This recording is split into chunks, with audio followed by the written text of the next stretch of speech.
Bam. I'm Fritz Coleman. I'm Louise Palanker. You're watching the Break It Down show. That's right. That's right.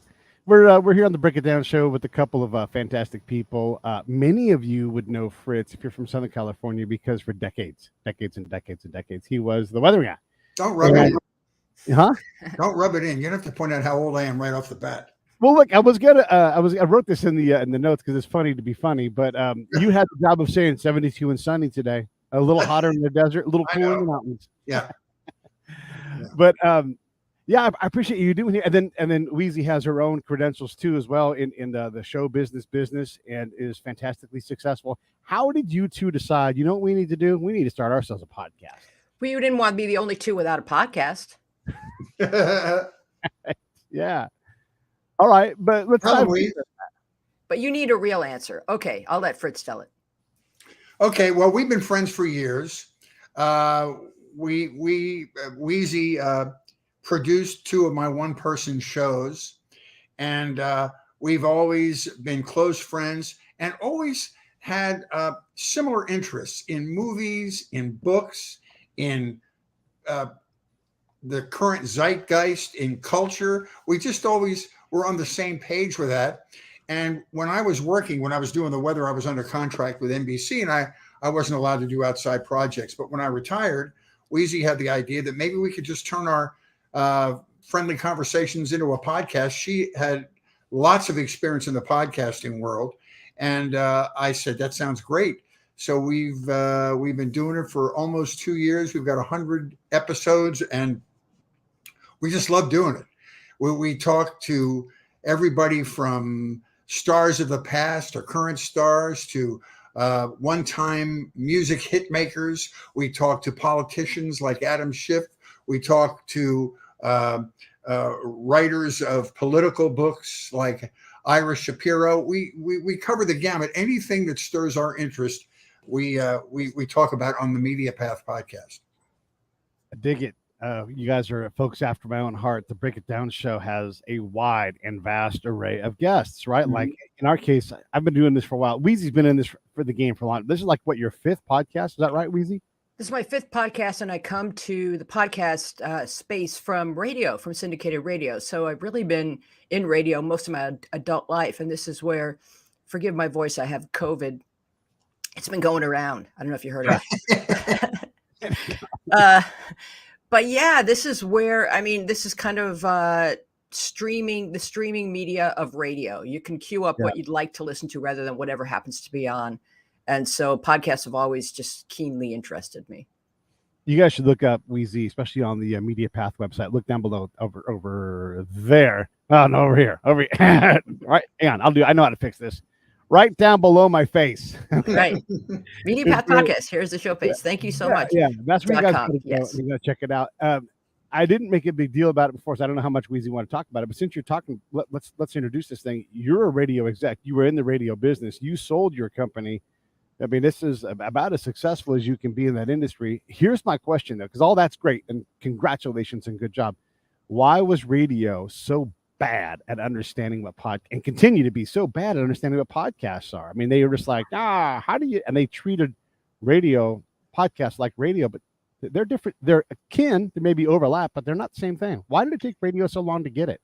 I think it's kind of similar to the recording industry, where there's an old bloated paradigm where people are making a lot of money just by being employed. And they're really kind of just hanging on to those jobs till the bitter end. They're just not really wanting to see the landscape shifting, because that would involve retraining and fear, and they're comfortable with where they are. So they're really just trying to maintain the status quo to the best of their possible abilities until retirement day. And there's very few people from the radio industry who have made the transition, because it required starting at rung one and working your way up and figuring out a whole new way in which people are consuming audio content. Not everyone was willing to do the work. Yeah. And one thing that always bugged me in radio, and we'll get past this radio stuff here in a minute, but I'm curious, was like you'd have a host, and maybe you really attached that person. You would spend your hour driving to work with them. You know, you really liked them. And then, boy, once that contract came up and they didn't renew, lights out. No mention of that person ever again. And you're like, hey, you just stole my friend away from me. Where'd they go? Are they okay? How do I listen to it? You know, and I always thought like that was just such a, you know, I was there for that host. I wasn't there for the call sign.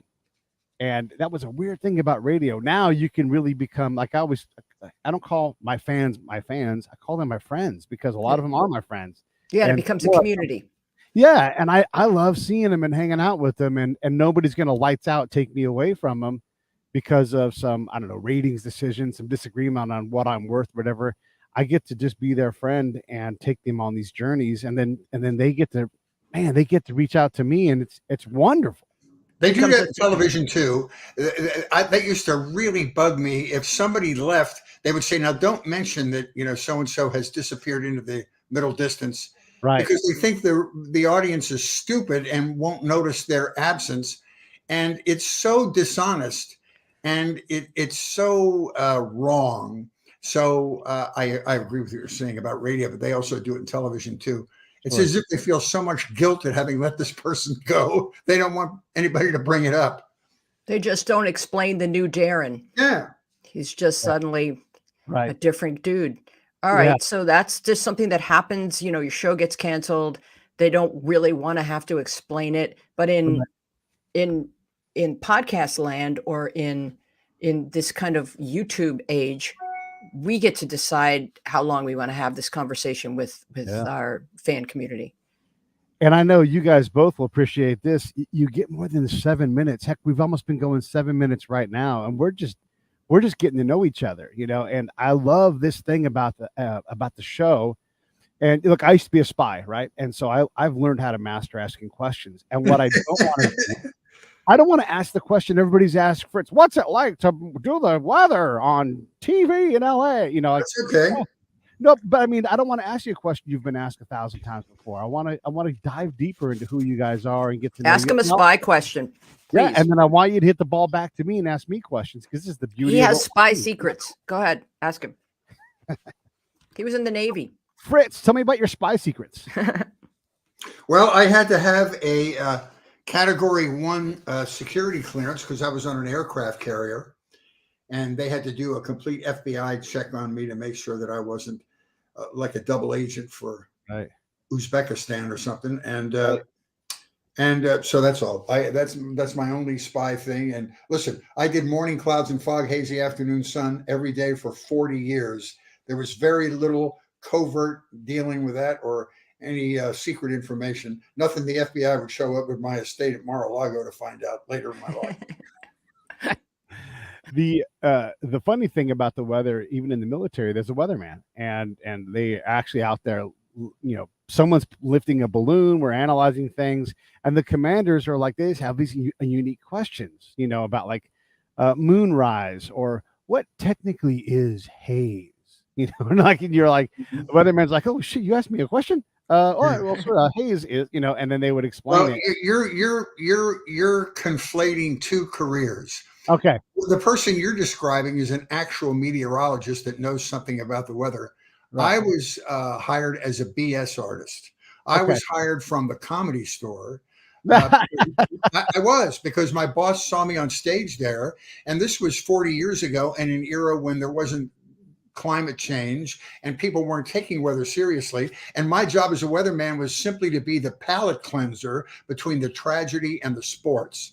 Right. I was a light moment in the newscast, an unthreatening moment in the newscast. And it was my job to be familial and sort of warm and fuzzy with my coworkers. It's not what it is today. So what you're talking about is the guys that do the actual weather, like, can our jets fly today over the war zone because there's a low pressure system? I never got into any of that. Right. And how long would that low pressure system last? Yeah, exactly. You're right. You're giving us the weather. Those guys are actually analyzing the weather. I get the difference. That's a good way to distinguish. So when you got, one of the things I've learned from getting a lot of people on the show, and I think we've had some of the same guests even, is that the guests are important and they're like the lifeboat of the show, but they're not the difference maker. My friends are often like, oh my gosh, you've had all these incredible people. You must have millions of followers. It don't work that way. You know, you can have an incredibly famous person, but it's something else in this podcast world that allows you guys to grow. Weezy, you're a pro in the industry, both radio and podcast. How does a show reliably grow?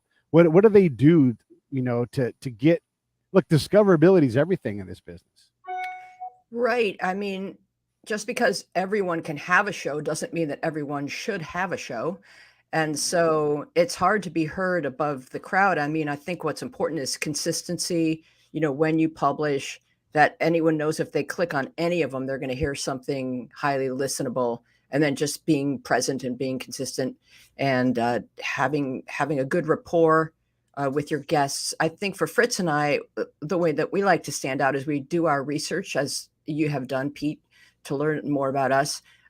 We read the books, we study, we come at people with, sometimes we ask them quizzes. Like if it's someone from Happy Days, we'll ask them Happy Days trivia questions and see if they know more than Google about themselves. But we also kind of like to be that sort of pathway down an interest rabbit hole. So if you like this person's work, then you might like this book. And if you like this book, then you might like this documentary. And like, where else should you go while you're interested in this subject matter? And it's just fun to see where the path will take you, because now we have that immediate gratification of the internet. You know, you can be at a bar asking a question about what year did the Partridge Family come on the air. Instead of just arguing for the next 4 hours, someone will go, you know, start talking to their phone and asking it the question. And so we like to kind of see how far we can go to learn more about what it is that interests us.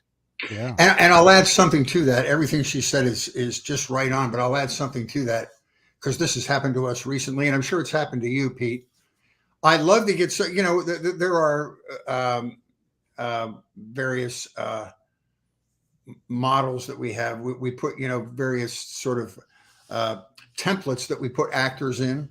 And, you know, there's sort of the shallow, just read the copy, memorize your lines, and, you know, put on the makeup. But the fun thing for me is to talk to somebody who we know and who has come into our lives over the years in show business, and we have one sort of interpretation of who we think they are. And then they come on and they turn out to be a fascinating person who has expertise in many areas. Like Christopher Knight is a computer genius and just a very articulate guy who's very opinionated about many things. And that's just a great surprise. Yeah. I know you've had that same experience yourself. Absolutely. I wanted to back up. I want to do all this stuff, but I wanted to back up and say this. We both, or your show, my show, we've had Jim Meskimen on the show, and I go to the Vince Scully School of Podcasting, and I shut the hell up. And someone like Jim, you just throw something in the air, and he's off, and he's going, and the audience doesn't want to hear me be Jim Meskimen. They want to hear Jim do it. And so it's that ability to host. You do see a lot of shows where the host is an over hoster, or they talk too much or whatever, but like someone like Jim or, you know, Ed Bagley Jr., heck, I'm going to shut up and let those guys be incredible people. You know? And one of the loveliest people they ever meet, Ed. And when we had Jim Meskimen on, just when he had gotten that very substantial role in Gaslit, which was a fantastic miniseries on Hulu or whatever it was on, and it was fun to have him on there. He's a very good actor. I see some explosive thing in his future. He's really amazing.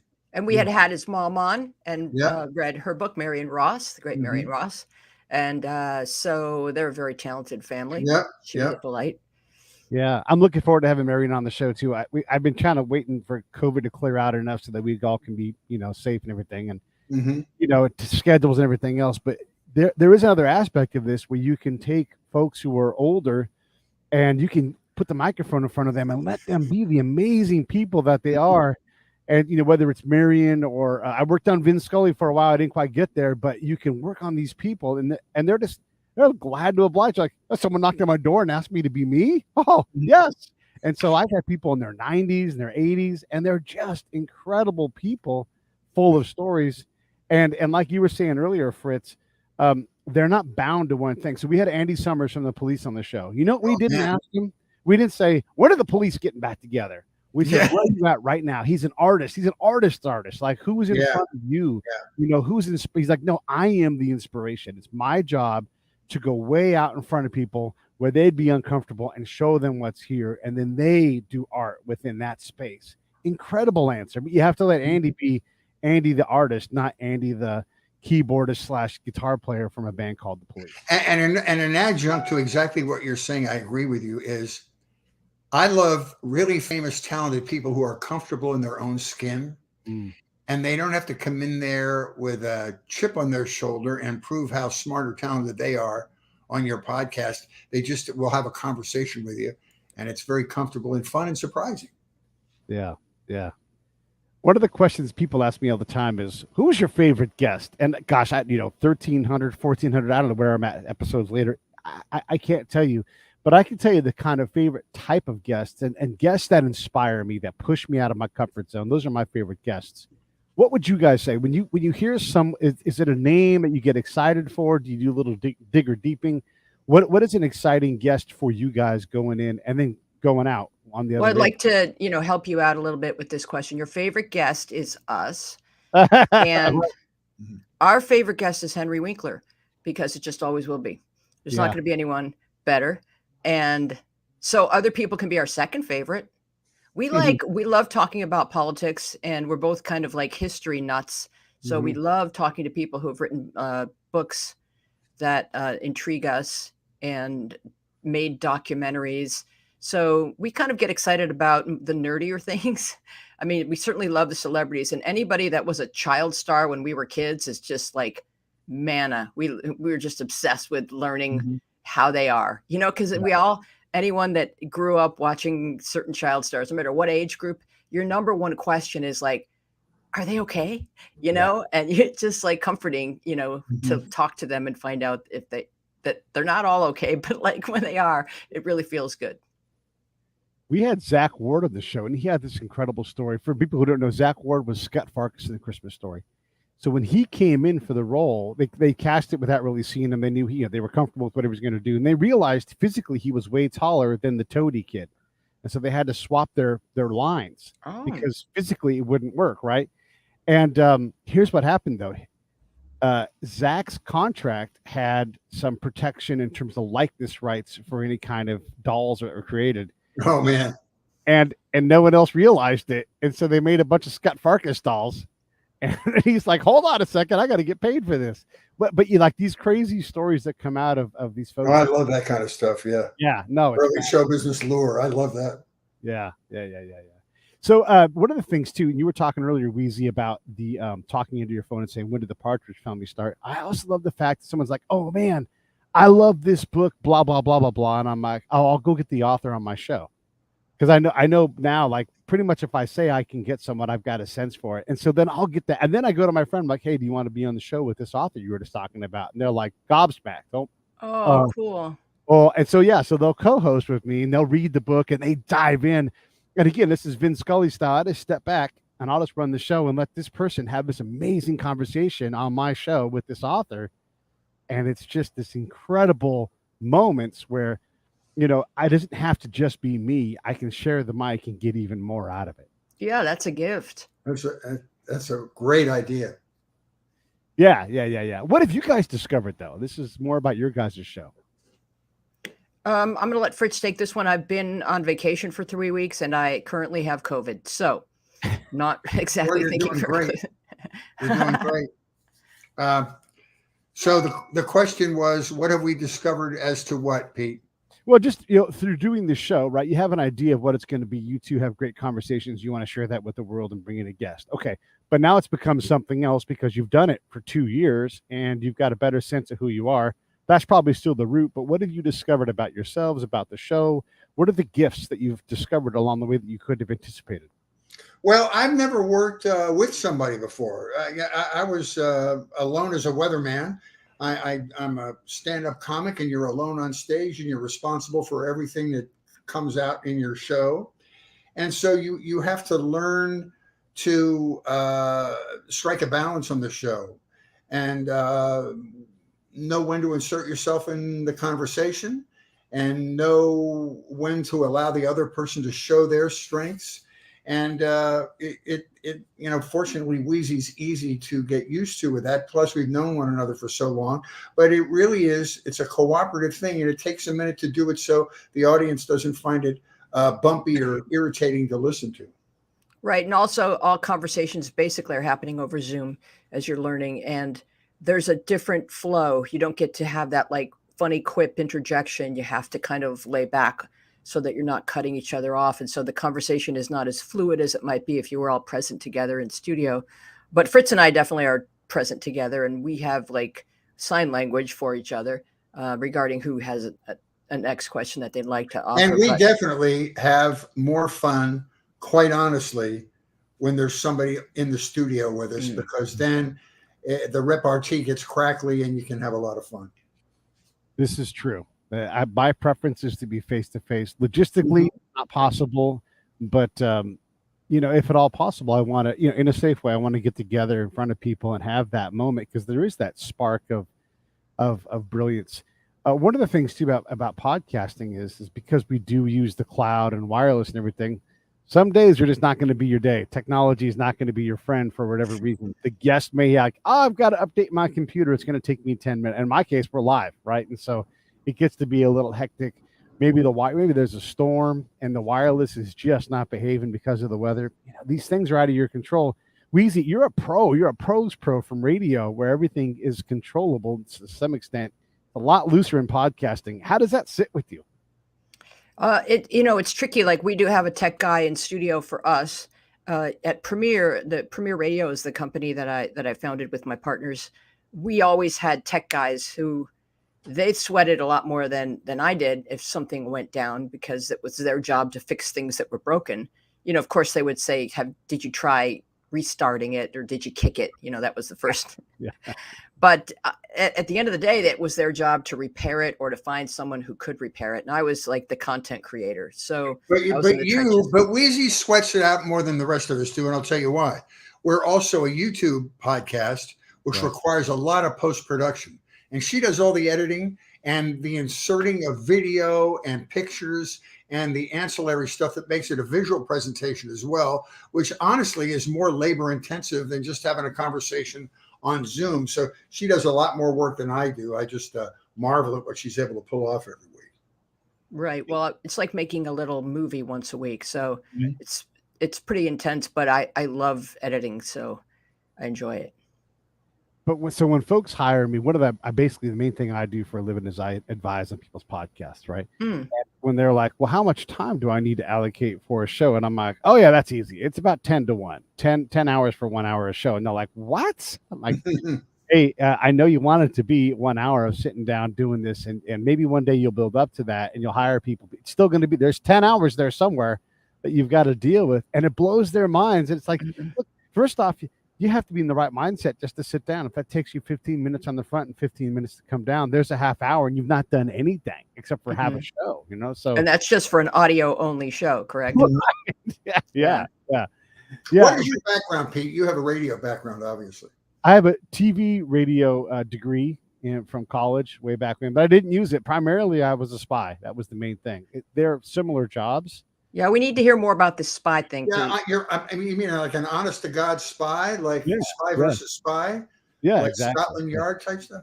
Wow. Yeah, I mean, it's more tactical Yard as opposed to Scotland Yard. But yeah, my job was to go off the camps in Iraq and Afghanistan, Egypt, those kind of places. Holy cow! Wow. Yeah. That's so. Cool. Yeah, it's exciting work, and it gives me a foundation to talk from. It gives me a lot of experience and insight. Also, obviously, I learned how to ask incredible questions, but these are the things that we get to do when we work in that field. You guys are able to do this stuff in your own right. A conversation is a conversation. There is an art to it, though. What would you guys say is the art part of your conversational skills? I think having fun and helping people feel that we want them to feel comfortable enough to open up and share with us. I also think, like what you talked about earlier in the show, is to not ask the typical questions. I mean, there's a certain amount of pipe that needs to be laid at the beginning if someone doesn't understand, exactly when was the Munsters on and what was it, a little bit. But then don't ask all the questions that this person gets asked every time they do a podcast, kind of go a little bit deeper. And you can usually do that with a little bit of research. Even if you haven't read the books, you can go into Wikipedia pages and ask them stuff that, even on people's IMDb pages, there's trivia. There's a trivia section usually where you can find some stuff that they're not usually asked. And so we like to get them to open up about something that they're not usually, we also ask them their media picks, because at the beginning of the show, Fritz and I, we offer some media picks, like what have we been reading and watching and enjoying. So if you ask them for one media pick, they don't give one. There's a list of what everybody's been streaming or what they're obsessed with, because we all have our media obsessions and people enjoy sharing about that. Yeah. And to expand on what Weezy said, we have, you've probably found this too, Pete, the guests really appreciate it when they realize you've done your homework. Mm-hmm. When you've read the book or you've done research in their background, it shows you're interested in them, and they relax and open up even more. And it almost relieves them that it's not going to be a long series of typewritten, superficial questions about stuff. Yeah. And it makes them think that you're really interested, and then it draws them out more. Yeah. Yeah. And we are interested, and that's why we do the research, and that's why we have a podcast, because we're keenly interested. So we really, sometimes it's a grind to get a book finished before someone comes on. But then once you're asking a question that you wouldn't know to ask unless you've read the book, they really feel kind of touched, I think, by that. And mm-hmm. they feel complimented. And so it's just human nature to feel touched if someone's enjoyed your work. Mm-hmm. Yeah, no, you're right about that. One of the other things too that I like to give my guests is a lot of them aren't great at being a guest, and so they want to be prepared. And I say, no, thanks. Like, we're not going to prepare. You are already prepared. You're already you. We're going to have a great show. You need to trust me. I've done over 1,000 of these things. You're going to look and sound great. And then if they still sit on talking points, I'm not having it. I'm like, nope, we're going to do a way better job in talking points. I don't want to hear the canned you. I want to hear the beautiful you, the insightful you. Why are you on this show? Not to pre-write something you're going to read to everybody. And it's not a performance. I want you, and that's one of the gifts that we get to give, because, we've been around the block a few times, and we also know how boring a talking point based interview is. Yeah. After the 5th or 6th time, even for the giver, and I don't know how many times, you guys, that the guest has said, "Oh my God, thank you for not asking the standard question." I know. You just think, like, they're so grateful for that, Yep. Exactly. Yeah. Who's on your guys' list that you want to get that is gettable that's so far eluded you? I'd like Ron Howard. Oh, same. Yeah. Boy. Yeah. Yeah. And he is gettable. I totally think he is, right? He just did a thing for Vanity Fair talking about his latest movie. Have you guys seen 13 Lives? Not yet. I want to see that. Everybody says it's so moving. Our station sent a couple reporters over there to cover that when it really happened. Yeah, I've been in the Arctic, Pete, for 3 weeks. So I've got jet lag and COVID. It is not a good brew. I'm going to mention COVID one more time so that you can have a quiz. Like, how many times did Weezy say the word COVID? How many times did Weezy wheeze out COVID? Was that 10 times? Yeah. Ron Howard. So this movie 13 Lives. Now, did you guys see, was it called The Rescue, the documentary? Yes. Okay. It's as good as that. And if you guys haven't seen these movies, let me talk directly to the audience. You have to go watch The Rescue. You have to watch The Rescue. Yeah. It's incredible. The thing that makes The Rescue so great is they had actual GoPros actually filming like hours and hours and hours of shots, and they put it together in incredible fashion. And you're just on the edge of your seat. You know what happens, and you're still on the edge of your seat. And 13 Lives is, Ron Howard, every time he makes a movie, it seems to be a masterpiece. I mean, there are so many people are like, yeah, my favorite Ron Howard movie is, and they'll say Willow, they'll say, Apollo 13, whatever it is, and they love all these. He's such a genius, and we're fortunate to have him around and picking these great stories to tell. And for me, he is a genius, and his works speaks to that, but also the man that he is. I just have a tremendous amount of admiration for who he is and the way that he treats folks. Mm-hmm. Yeah, in the industry that he's in, there's a lot of shakeup in terms of treating people with some respect. And I imagine there are still some of these people, but like the irate director throwing his hat on the ground and storming around and berating his people, that person exists, but it's a whole lot harder. He's one of the few people that went from an on fire child star to an accomplished, comfortable adult without imploding or self-destructing. And how many times have we heard the guy say, "I'm leaving my successful show to start my movie career," and you're like, "Yeah, okay, great, good luck to you," But he did it, Yeah, and that comes from his dad.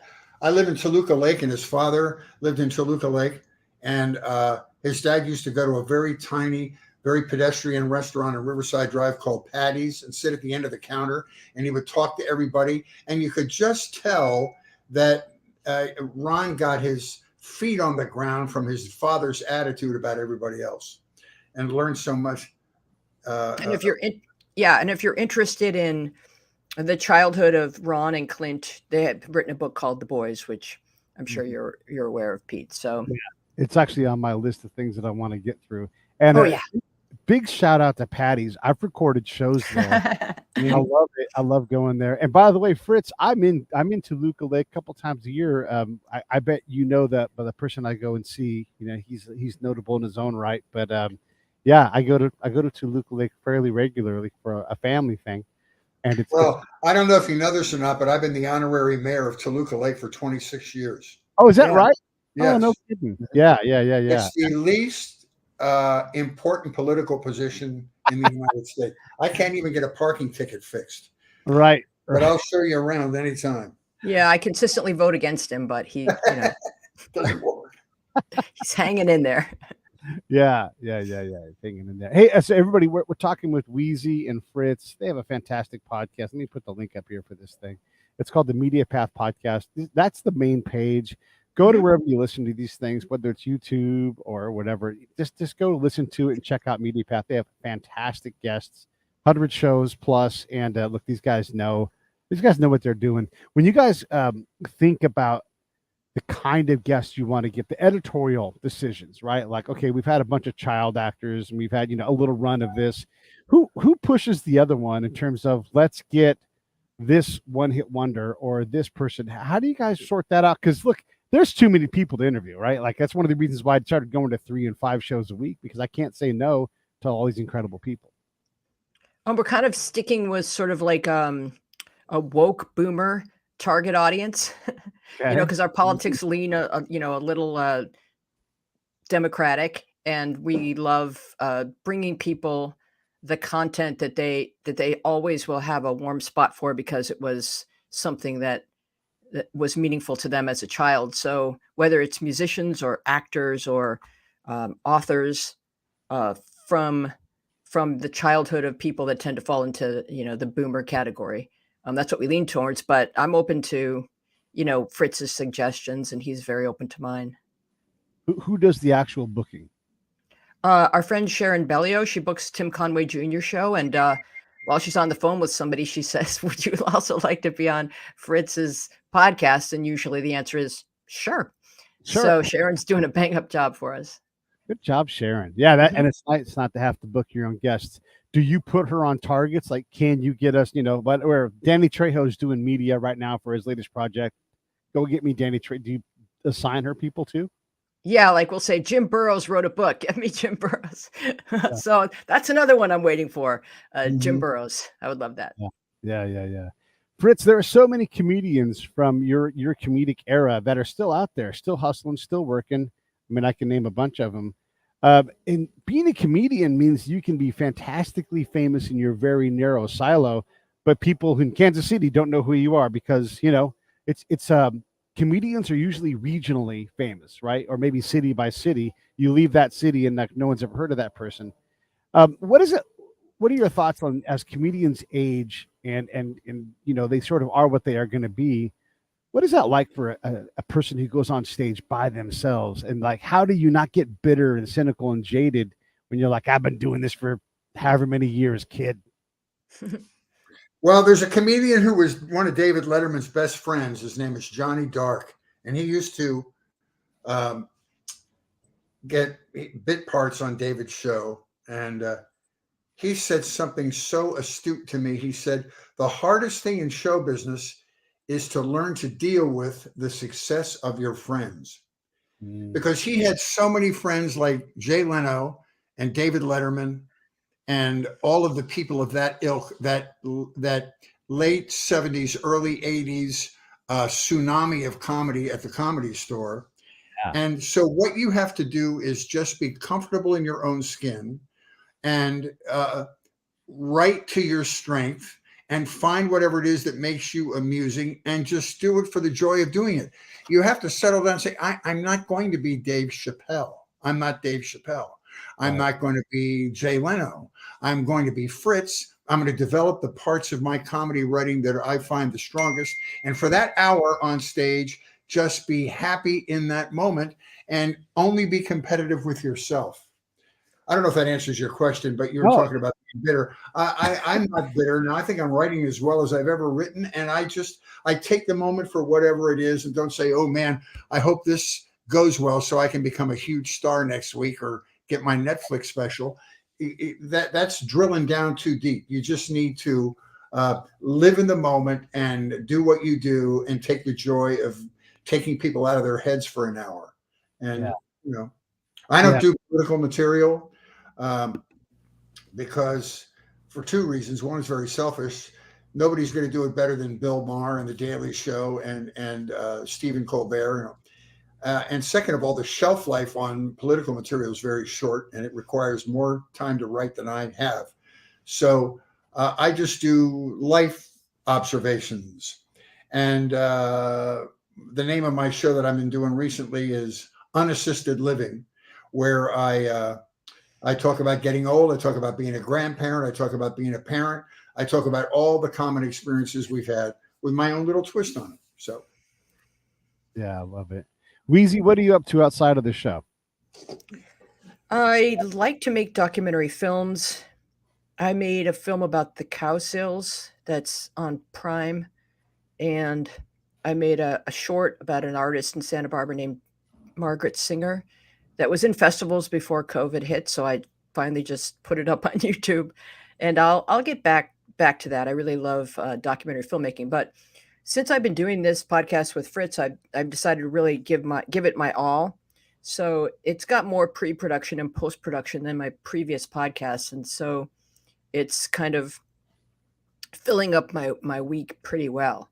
But I also write a column for newshawk.com in Santa Barbara, and I like to teach stand-up comedy to teenagers, which I'll get back to doing as soon as we can all be together. And those are some of my passions. Yeah. Mm-hmm. Yeah, it sounds like you keep busy. Who do you? No, never mind that question. I was going to say, who do you not want on the show? But that's not what we're about here. Let's something else here. I don't want Eric Trump on the show. No, we don't want him. No, he's just going to plead the fifth. Yeah. Yeah. Well, but there's some truth to that. We had a representative from Monsanto on the show way back in the olden days, early in the show. And what we said was, we're not going to ask you a bunch of questions you can't answer because you're in litigation. We just want to understand who you are, why you are, and everything else. And it was remarkable. I mean, corporations suck at talking about themselves in a productive way because they hide. That's a good way to put it. Right. And so they want to be like, in my hometown, there's a refinery and they do a lot of wonderful things for the community. But to talk to them, you have to have releases and lawyers, and then they're like, here's our 40-page PowerPoint presentation you need to go through before we can talk. And it's like, no, man, let's have a conversation and understand who you guys are and what you do. And look, Monsanto has its bad. It also has its good, but we never get to hear about the good. And I think shows like ours, like we get to have these conversations. It doesn't have to be about Monsanto, but we get to have these conversations where we can take something that is uncomfortable and we can have a real conversation, because we got a lot of polarization. We got a lot of disagreement, but we've got to be able to tolerate one another. And if we can't stand the look or the sight of the words of someone, then we're going in the wrong direction. Those corporate representatives go back to what you were talking about earlier, Pete, and that is they have bullet points. They have the corporate stance.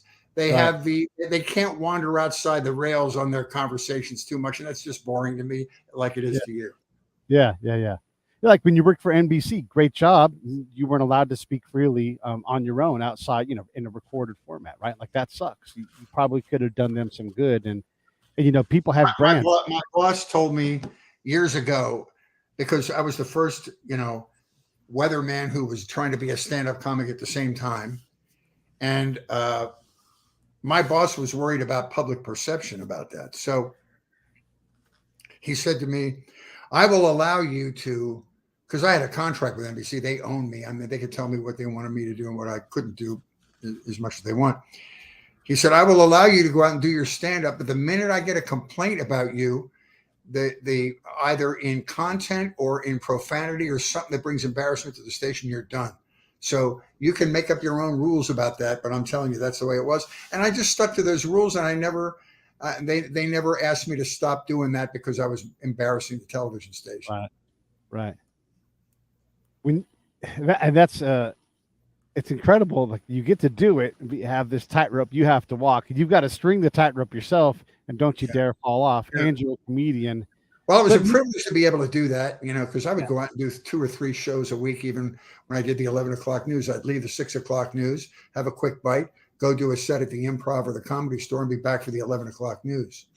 And I appreciated that privilege. Yeah, that's neat. Do you think, would that be possible for young Fritz to do now with our comedy sensibilities being so tender these days? Oh, yeah. Okay. I mean, you don't have to be, listen, here's what I found out. First of all, that's not my strength, is to push those buttons. I just do overall observations about life experiences that we all go through together. But I also find that, especially now, there's a chasm between beliefs, and there's a chasm in politics and religion and the us and them syndrome. People don't want to hear about that in their entertainment now. They want you to make them forget about that for an hour. So my job is to sort of take them out of their heads. They're going to go home and watch the news and be depressed about what they see on there. I don't have to remind them of that, even if it's with a clever twist in my act. I don't do that. So for an hour, we can just smile and laugh at the things that bring us together as opposed to the things that tear us apart.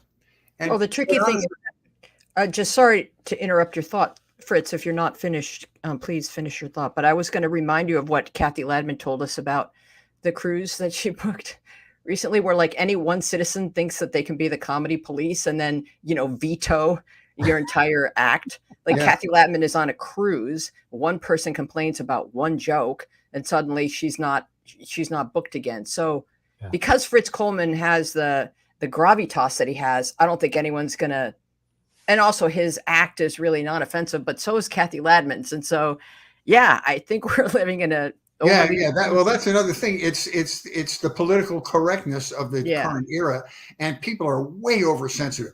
Even Jerry Seinfeld said, "I will never work college campuses again because they're too sensitive." And I thought Seinfeld is probably the least objectionable performer on the planet. Right. So if he is affected by the political correctness on college campuses, then we have a problem. We're in a weird time. We're really prickly and oversensitive right now. Speaking of young folks, last night I made a Mary Tyler Moore joke to my girlfriend's son's girlfriend has a new job, and I'm like, do you feel like Mary Tyler Moore, and throw your hat in the air and when you go off to work and everything? And I know she's not going to get that reference, but it's a shame that Mary Tyler Moore is not part of the zeitgeist really. She's going who? Yeah, but you guys had a show. You had Herbie talking about his book and everything. And it's wonderful that we still have these opportunities for those of us that remember and adore Mary Tyler Moore, or someone who chooses her as a subject for their book, that they can talk about it. Are there other people that you want to, kind of reanimate and bring back to life and put in front of us and be like, oh my God, so-and-so, like whatever. Billy Barty was an incredible dude, and who knows what he did. I'm just picking Billy Barty. Sit under his picture at Bob's Big Boy all the time. He's a good guy. That's an interesting point. And what has happened is lately, all these new channels like Me TV and My TV and all the nostalgia channels are sort of reanimating people's awareness about those television shows and how wonderful they are. And Weezy and I have this conversation with many of the child stars about what is it that draws people to those now. And I think we're in such a dark, contentious era that looking back fondly on those happier days, for lack of a better term, pardon me, people really enjoy that. And so I think there's value in those things. Yeah, and I think that people can, just by you making that comment to your girlfriend's son's girlfriend's brother's boyfriend, they can Google it. All you'd have to do is go to YouTube, Mary Tyler Moore Throws Hat, and then that person may become obsessed with watching every episode of the Mary Tyler Moore. And what a wonderful journey that would be. So, there's just so much rich content that's available to us. You just, as long as people our age mention it to kids, like, hey, you're a career woman, and someone who paved the way for you is Mary Tyler Moore. So, and all you have to do is watch one episode and you're in. Right. And by the way, she was adorable and we loved her, Yeah. She was on TV for decades, just being absolutely lovable and adorable. Yeah, like you can go see the Carole King musical, and all of a sudden you've got like hours of music to enjoy that you didn't know existed if you're 17 years old. And then this is a young female songwriter that you can really identify with, and then just kind of like take that journey through all of the wonderful music that she created. There's just so much. When we were kids, you had to go to the library and say, do you have a book? And then they'd order it. And like 6 months later, when it came in, your interests had moved on. And now the window of wonder it is open, and you can fill it. And then that will open more windows and more windows. So we're breeding these genius children who are, going to have the answers to all their curiosities as their minds are developing, and who knows what they'll become. Yeah. Hopefully they develop some wisdom with that knowledge, and they're able to slow down. But there's a lot of wisdom available through YouTube videos too. True. It's what you choose. Just don't put it on autoplay. I would say stop and think about what you want to watch next. Yeah. Because eventually they'll take you somewhere dark. Yeah. Well, we had Dr. John DeMartini on the show yesterday, and he collects wisdom and human behavior. And you can spend time, and then you go read one of his books, read a book that's fun, read one of his books, and learn. We really can assemble this body of knowledge and skill and temperament, through YouTube and wherever. That is the wonderful part of it. It's all. I want to go back to tastemakers, because these Duffer Brothers, right? They make Kate Bush relevant again, and I'm thinking, I like Kate Bush, nothing wrong with Kate Bush.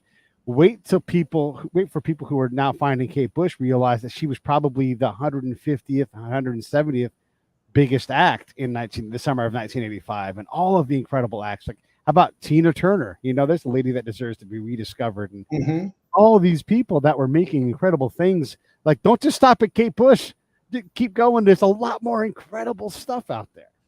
There's just sometimes a movie or something gives new birth to some piece of art, like it becomes part of a movie soundtrack. And I've heard people say, former stars, hit makers of the 70s and 80s, their song ends up on a movie soundtrack as a part of a nostalgia piece, and it gives new life to this, and they sell more singles off the soundtrack than they did when the song originally came out.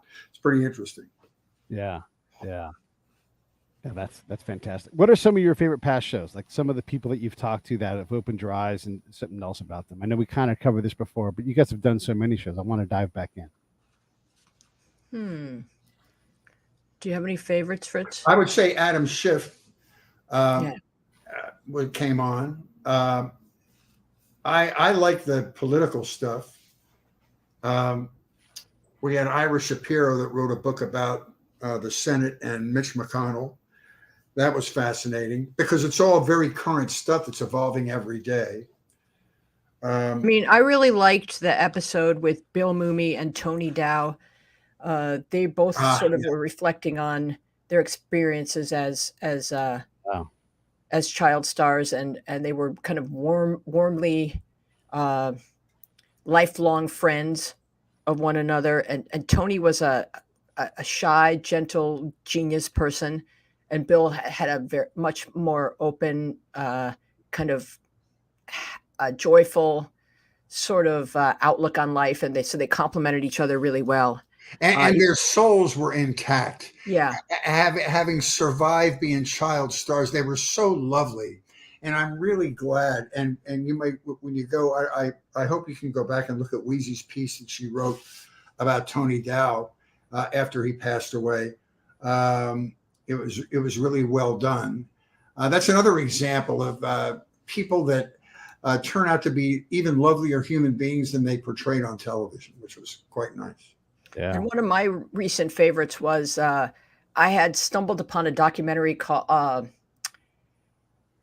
Bathtubs Over Broadway that was by one of David Letterman's writers, Steve Young, who became, he's part of like putting together Letterman's Dave's record collection. So he would stumble upon these like odd records, and he found himself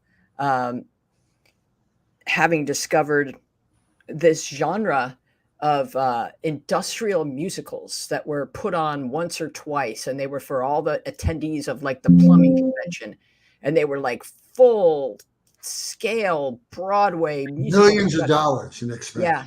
And this guy became obsessed with this. And so the documentary Bathtubs Over Broadway kind of like tells his story of how he gets to meet all the people that created these musicals and were in them. And we had him on with my friend Steve O'Donnell, who was the head writer at Letterman, and the two Steves, and they're just so adorable together. And that's, I think, one of my favorite episodes. Yep. Second to Henry Winkler, who's been on twice. You also had Richard Sturban from the Oak Ridge Boys. Yeah, I love the Oak Ridge Boys. Like everybody I'm a huge loves the fan. Oak Ridge Boys, right? Yeah, and they made it okay to be Southern, to believe in God, and all these things that we struggle with today. But man, I love those guys. Yeah, and they all, I mean, they've been in show business so long. He had great stories about Johnny Cash and Elvis Presley and all this stuff. Yeah, it was really fun. He's great, and he was just a real gentleman. We loved talking to him. And let's see what else. Yeah, we've had a lot. I love Pat Boone. Pat Boone. Yeah. There's an example of a guy. He's 88 years old, right? And there are a few guests sharper than him.